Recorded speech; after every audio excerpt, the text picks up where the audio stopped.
Assalamu alaikum everyone. Physics 101 lecture number 25 capacitors and current.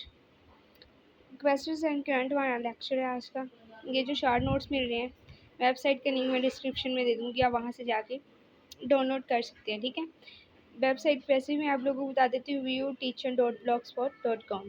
ठीक है, यहाँ से आप लोगों को शॉर्ट नोट्स मिल जाएंगे। ठीक है, वैसे कोई नहीं है, मैं आपको लोगों को दे देती हूँ लिंक, आप लोग वहाँ से जाके डाउनलोड कर सकते हो। ठीक है, आगे स्टूडेंट्स दूसरा चैनल को सब्सक्राइब कर दिया करें और कोशिश किया करें कि कमेंट्स जो होते हैं वो स्टडी से रिलेटेड किया करें। इधर उधर की चीज़ें जो है ना वो कमेंट बॉक्स में लिखने की कोई ज़रूरत नहीं है। ठीक है, तो सिर्फ स्टडी के रिलेटेड लिखा करें। अगर आप लोगों को वीडियो अच्छी लगती है तो रिस्पॉन्स दिया करें, वरना चुपचाप जो है ना चले जाया करें। ठीक है, और अगर किसी चीज़ की नहीं भी समझ आती तो आप समझना चाहते तो आप कमेंट बॉक्स में उसको भी मेंशन कर सकते हैं। ठीक है, वैसे तो मैं क्लियर करवा दूँगी आपके सारे पॉइंट, कोशिश करूँगी। ठीक है, लेकिन अगर कोई भी चीज़ रह जाए तो आप कमेंट बॉक्स में ज़रूर पूछिए और चैनल को काइंडली सब्सक्राइब ज़रूर कर दिया करें। ठीक है, आगे स्टूडेंट्स हमारे पास कैपेसिटर्स है एंड करंट है। ठीक है, कैपेसिटर्स और जो हमारे पास करंट होती है वो क्या चीज़ है। कैपेसिटर हमारे पास क्या चीज़ होती है, ये आपको टू मेटल्स प्लेट्स नज़र आ रही होंगी। ये हमारे पास दो मेटल्स की प्लेट्स हैं, एक पे पॉजिटिव चार्ज है एक पे नेगेटिव चार्ज है, इसको हमने वायर से कनेक्ट किया हुआ है। तो ये हमारे पास क्या है, एक कैपेसिटेंस बनती है। ठीक है, कैपेसिटर अब हमारे पास क्या होता है, जो इलेक्ट्रिकल एनर्जी को स्टोर करता है। एक मैकेनिकल एनर्जी होती है और एक इलेक्ट्रिकल एनर्जी होती है। तो कैपेसिटर कौन सी एनर्जी को स्टोर करता है, इलेक्ट्रिकल एनर्जी को। ओके, ये उन्होंने वही बताया कि हम किस तरह से कैपेसिटर्स बना सकते हैं। मसला ये था इंग्लिश के लेक्चर्स भी अपलोड करने थे, बाकी 301 के भी मैथ टाइप्स वगैरह पावर पॉइंट वगैरह का कोर्स भी वहीं रुका हुआ है। मेरा लैपटॉप ख़राब हो गया है तो वो स्टूडेंट्स भी बेचारे सोच रहे होंगे कि मैम, लेकिन मेरा लैपटॉप ख़राब हो गया तो इसकी चार्ज को हम पोटेंशियल डिफरेंस से, अब यहाँ पे क्या है, कह रहे हैं कि जितना चार्ज होगा हमारे पास उतना ही पोटेंशियल डिफरेंस होगा। ये देखिए फॉर एग्जांपल ये हमारे पास, ठीक है, प्रोपोर्शनल है ना पोटेंशियल डिफरेंस। अगर हम, ये आप समझ लें टू मेटल्स की प्लेट है। ओके, अगर हम इनके दरमियान पोटेंशियल डिफरेंस बढ़ाते जाएंगे तो हमारे पास चार्ज ज़्यादा स्टोर होगा। ठीक है, तो ये हमारे पास प्रोपोर्शनल किसके है, वी के। वी क्या है, हमारा पोटेंशियल डिफरेंस है। और ये जो सी है ये कांस्टेंट है, इसको हम C is to Q over V, और इसको हम कैपेसिटेंस का नाम दे देते हैं। किस चीज़ का नाम देते हैं, ये एमसीक्यूज में पूछा जा सकता है। कैपेसिटेंस का फार्मूला क्या है, या फिर इस तरह C is equal to Q is equal to capacitance. ठीक है, अब कैपेसिटेंस क्या होती है, कैपेसिटेंस भी सेम वही चीज़ है जो मैंने आप लोगों को इस फार्मूले में ड्राइव की है। It is the charge per unit potential difference, charge per unit potential difference. अब जितना पोटेंशियल डिफरेंस हम बढ़ा देंगे चार्ज उतना ज़्यादा स्टोर होता जाएगा। कुछ पैरेलल कैपेसिटर्स होते हैं और कुछ सीरीज़ होते हैं। अब आपको ये समझना चाहिए कि पैरेलल क्या चीज़ होती है और सीरीज़ क्या चीज़ है। ये मेरे पास सब हेडफोन्स ही हैं, बाकी तो कोई चीज़ है नहीं। ठीक है, ये देखिए स्टूडेंट्स, ये मेरे पास कैपेसिटर्स हैं टू। ठीक है, अगर ये मेरे पास एक रेड वायर है और ये मेरे पास एक ब्लैक वायर है। ठीक है, मैं रेड को रेड से मिला देती हूँ और यहाँ पे मैं वायर ले लेती हूँ ब्लैक को, समझ लीजिए ये ब्लैक है, ब्लैक को ब्लैक से आमने सामने इनको मिला देती हूँ। तो ये हमारे पास क्या होगा, पैरेलल कैपेसिटर होगा। या फिर आप छोड़े हैं इसको, मैं इन दोनों को आमने सामने बस मिला देती हूँ तो ये हमारे पास क्या होगा, एक पैरेलल कैपेसिटर होगा। ठीक है, और आप सीरीज़ की बात कर लेते हैं। सीरीज़ में हम इसको इस तरह से नहीं हम करते। ठीक है, सीरीज़ में हम क्या करते हैं, इसको ऐसे इस तरह से इसके साथ, इस तरह से इसके साथ ऐसे लूप बनाते हैं। ठीक है, ये हमारे पास सीरीज़ थ्रू आउट चलता है। लेकिन जब पैरेलल की बात आएगी तो ये आमने सामने आ जाएंगे। ओके, आई होप कि क्लियर हो गया होगा आपका पैरेलल कैपेसिटर कौन से होते हैं, सीरीज़ कैपेसिटर कौन से होते हैं। ठीक है, फिर भी नहीं क्लियर हुआ तो कमेंट बॉक्स में ज़रूर पूछना। गॉसियन सरफेस, अब आप लोग बोलेंगे फिर मैम ने स्किप कर दिया, मैम के पास शायद नॉलेज ही नहीं है। ठीक है, लेकिन वीडियो लंबी हो जाती है, मसला ये है अगर मैं अपना सारा नॉलेज आप लोगों को यहाँ पे बताने लगूँ तो वीडियो ज़्यादा लंबी हो जाती है, इसलिए मैं सिर्फ आप लोगों के कॉन्सेप्ट क्लियर करती हूँ। मुझे कोई इशू नहीं है कि मतलब मैं आपको एक चीज़ मेंशन करके बताऊँ, लेकिन इसमें वीडियो कुछ बच्चे होते हैं देख सकते हैं, कुछ नहीं देख सकते हैं। अच्छा, गॉसियन सरफेस होती है हमारे पास जो हम अज्यूम करते हैं, सपोज करते हैं, ठीक है। आप देखेंगे हमारे पास हमने अज्यूम किया, वैसे ये है नहीं है लेकिन हमने सपोज किया कि ये गॉसियन सरफेस है। अब देखेंगे ये पॉजिटिव प्लेट है, ये नेगेटिव प्लेट है, चार्ज फ्लो कर रहा है, ठीक है। और ये उसमें डिस्टेंस डी हो रहा है। अब हमने इसकी कैलकुलेशन करनी है, तो हम इसकी कैलकुलेशन किस तरह से करेंगे हमने वो देखना है। इसके लिए आपको गॉस लॉ चाहिए। गॉस लॉ आपने पढ़ा था क्लास 11th यहाँ पे 12th में भी पढ़ा, 12 में ही पढ़ा। वहाँ पे आपने गॉस लॉ पढ़ा, उसकी कंडीशंस भी पढ़ी थी आप लोगों ने, फर्स्ट सेकंड थर्ड। इसमें क्या था, पैरेलल प्लेट में था, फिर उसके बाद इन्फिनिट शीट में था, ठीक है, पैरेलल शीट्स में था। ये सारा आप लोगों ने पढ़ा हुआ है। Q over epsilon naught. अब मुझे 6-7 साल हो गए पढ़े हुए, मुझे अगर इतना सा याद है, मतलब कि आप लोगों ने पढ़ा था इन्फिनिट शीट में, तो आप लोगों को तो अभी 1 ईयर हुआ होगा मोस्टली, आप लोगों को तो सारा याद होना चाहिए, ठीक है। क्यू ओवर एप्सिलॉन नॉट इसकी वैल्यू है, ठीक है, क्यू इनक्लोज्ड और एप्सिलॉन नॉट। अब यहाँ से हमने क्या करना है, गॉस लॉ को लगाना है और हमने अपने कैपेसिटेंस की वैल्यू फाइंड करनी है। E dot D A, phi की वैल्यू हमारे पास क्या होती है, infinity, E dot D A. अब ये हमारे पास ई ए, फाई जो होता है वो क्यू ओवर एप्सिलॉन नॉट के इक्वल आ गया। ये हमारे पास क्या बनता है, गॉस लॉ बनता है, ठीक है। अब E is equal to Q epsilon naught A. आगे हमारे पास वी जो होता है पोटेंशियल, वो ई और डी के, यानी जितना डिस्टेंस होगा और जितना उसमें इलेक्ट्रिक फील्ड होगा, ठीक है, उसके इक्वल होता है पोटेंशियल हमारा। आगे V equal to Q epsilon naught A, और ये हमारे पास ये हमने ई की वैल्यू वी में, ई की वैल्यू यहाँ पे वी के फार्मूले में पुट कर दी पोटेंशियल डिफरेंस के, तो यहाँ से हमारे पास ये आ गया, ठीक है। आगे C equal to Q over V equal to epsilon naught A over D.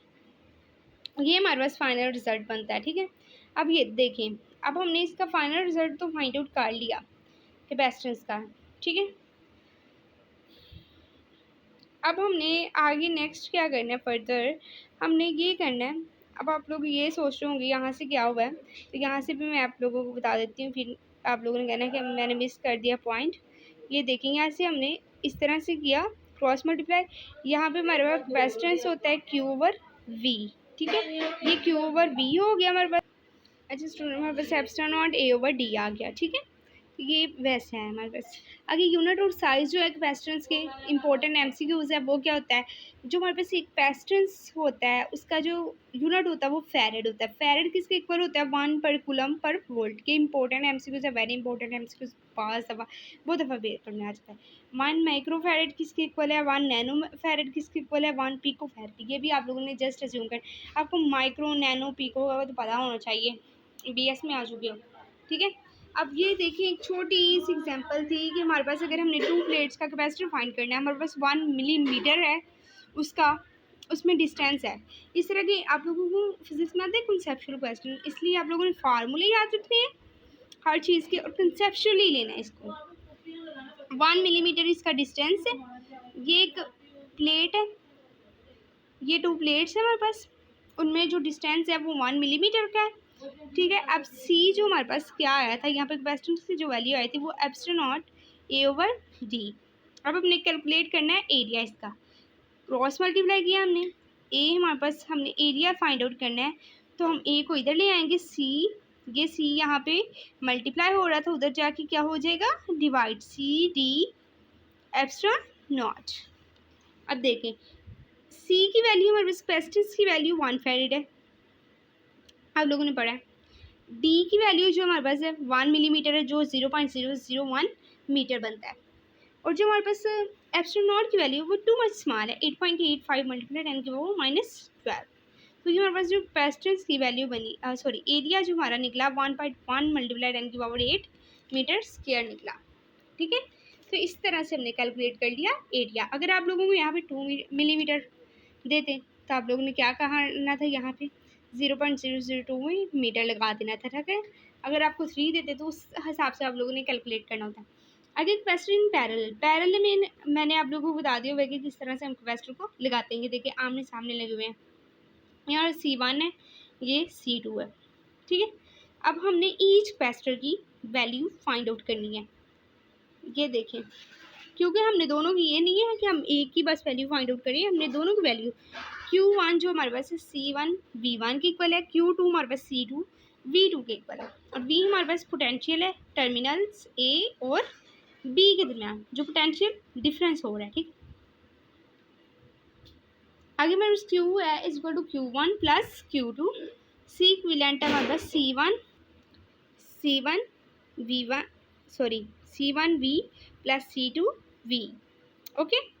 अब C इक्विवेलेंट हमारे पास हमने V जो लिया यहाँ पे कांस्टेंट ले लिया था, C1 प्लस C2 आ गया हमारे पास कैपेसिटेंस की वैल्यू। अब ये देखें फॉर n कैपेसिटेंस, अब हमने क्या करना है C1 प्लस C2, अब जितने आगे कैपेसिटेंस होगा उसमें हमने इन्फिनिटी तक ले जाना और n पे आके ये रुक जाएगा। कैपेसिटर आगे जब हमने सीरीज़ में लगाए होते हैं, इसका मैं डिफरेंस आप लोगों को बाद में बताती हूँ, लेकिन पहले हम कैपेसिटर्स को सीरीज़ में कर लेते हैं। सीरीज़ में हमारे पास क्या होता है फार्मूला Q/C1, ठीक है, Q/C2, तो ये हमारे पास V1 है प्लस V2 है, ये हमारे पास Q/C इक्विवेलेंट है QC1 QC2। अब हमने क्या इसमें अज्यूम किया कि जब हमारे पास पैरेलल कैपेसिटर होता है तो उसकी जो वैल्यू होती है वो ज़्यादा होती है, जबकि वो हमारे पास सीरीज़ में होता है तो उसकी वैल्यू क्या होती है, कम हो जाती है, ठीक है। तो ये हमने अज्यूम की चीज़। आगे energy stored in the electric field, energy कैसे हम इलेक्ट्रिक फील्ड की सूरत में स्टोर करते हैं। ये जो U है ये आप लोगों की एनर्जी है, कि मैं आप लोगों को सबसे पहले बता देती हूँ। आगे DU is equal to VDQ, इस ये बनता है हमारे पास Q/C DQ, क्योंकि V की जो वैल्यू होगी वो Q/C है। ये देखिए पोटेंशियल की जो वैल्यू है Q/C है, जितना चार्ज स्टोर्ड होगा उतना उसके अंदर कैपेसिटर ज़्यादा होगी। आगे हमारे पास है U is equal to DU। अब DU जो हमारे पास है U को हमने एक साइड पे कर लिया, अब जो हमारे पास इन्फिनिटी DU को हमने एक साइड पे निकाल दिया, ठीक है। आगे is equal to infinity QC over DQ, okay. ये हमारे पास आगे U जो है वो Q स्क्वायर है और 2C है। आगे हमारे Q का जो फार्मूला आता है वो इज इक्वल टू CV के इक्वल आता है, ठीक है। U is equal to half CV square, U is equal to U over AD half CV square AD। अब देखें C की जो वैल्यू हमारे पास आई एप्सिलॉन नॉट ओवर A और ये हमारे पास D आई, ये हमारे पास एप्सिलॉन नॉट की वैल्यू थी, हमने यहाँ पे कर लिया और AD, ये हमारे पास U is equal to epsilon naught to VD square half epsilon naught और E स्क्वायर। आप लोगों ने क्या करना है फार्मूले याद करने हैं उनके, और डेरिवेशन को रट्टा लगा लेना। डेरिवेशन जितनी मर्जी समझाओ समझ में नहीं आती, घंटा में आप लोगों उसमें होंगे, आप लोगों की समझ में नहीं आएगा, कॉन्सेप्ट जस्ट समझ में आता है, ठीक है। ये देखिए जैसे यहाँ पे डाइलेक्ट्रिक का कॉन्सेप्ट है, डाइलेक्ट्रिक हमारे पास क्या आता है, डाइलेक्ट्रिक कोई भी ऐसा मटेरियल होता है जो हम रखते हैं टू प्लेट्स के दरमियान, ठीक है। जैसे वो एयर हो सकती है, वो कोई भी मतलब अब प्लेट्स हो सकती है मेटल की, वो कोई भी मटेरियल हो सकता है, ठीक है, जो टू प्लेट्स के दरमियान हम रखते हैं, ठीक है। अब हमारे पास ये देखें इसकी जो वैल्यू बनी, अगर हम कोई भी मीडियम रखते हैं 1/4 pi epsilon not extra R क्यूबर R square, ये जो एक्स्ट्रा R है ये हमारे पास रिलेटिव परमिटिविटी है। अब ये देखें हमारे पास, अब जब हम जो है वो कोई भी इसके दरमियान हम कोई भी डाइलेक्ट्रिक मटेरियल रखेंगे तो क्या होगा, हमारे पास डिस्टॉर्शन पैदा होगी, ठीक है। और ऑर्बिटल में और ये पोलराइज्ड होना शुरू हो जाएंगे, ठीक है। जो हमारे पास इसमें मूव कर रहे थे इलेक्ट्रॉन वो पोलराइज्ड होना शुरू कर जाएंगे, ठीक है।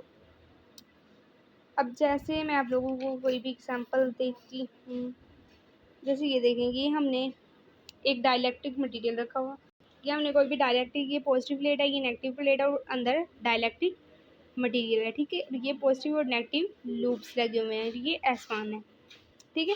तो डाइलेक्ट्रिक मटेरियल क्या होगा कि ये रेजिस्टेंस पैदा करेगा, ठीक है, क्योंकि जब हमारी मतलब करंट जो थी कैपेसिटर में से वो इसी तरह मतलब गुजर के जा रही थी, लेकिन अब उसे एक डाइलेक्ट्रिक मटेरियल का सामना करना पड़ेगा। ठीक है,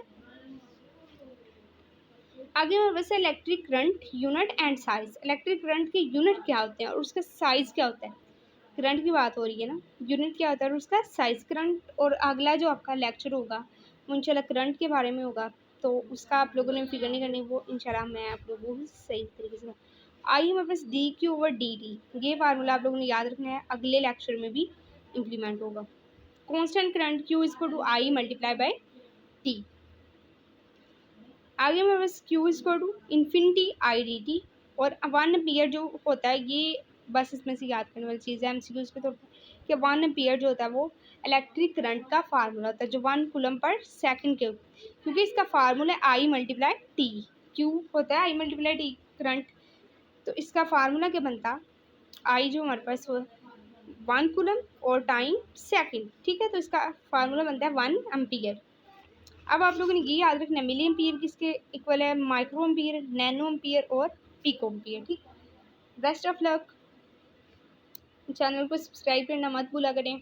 अगर कोई भी आज आप लोगों का क्वेश्चन रहता है तो ये नहीं कहना कि मैम के पास नॉलेज नहीं है, शायद आप लोग ये कमेंट्स करते हैं बाद में। ठीक है, मैम ने के पास नॉलेज नहीं है, मैम लेक्चर्स मतलब नहीं इतना छोड़ देती हूँ, तो आप लोगों को लॉन्ग लेक्चर चाहिए तो मैं दे सकती हूँ। ठीक है।